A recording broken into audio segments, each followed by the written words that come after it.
दिसतीया भारी नेसून साडी, काळजाचं पाणी पाणी करतीया पोरही.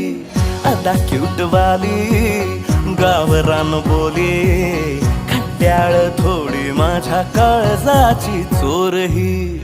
थोडं माझ्या पिरामध्ये पड तू ग बाई, खुळ्यागत झाला मन तुझ्याच पायी. आता मला लागली या लग्नाची घाई, नाही आता बोलू नको अग माझी राणी. होशील का या पठ्याची सोबर घरवाली. मराठमोळी थोडीशी साधी भोळी, स्वागतीचा भारी बायको पाहिजे नखरेवाली.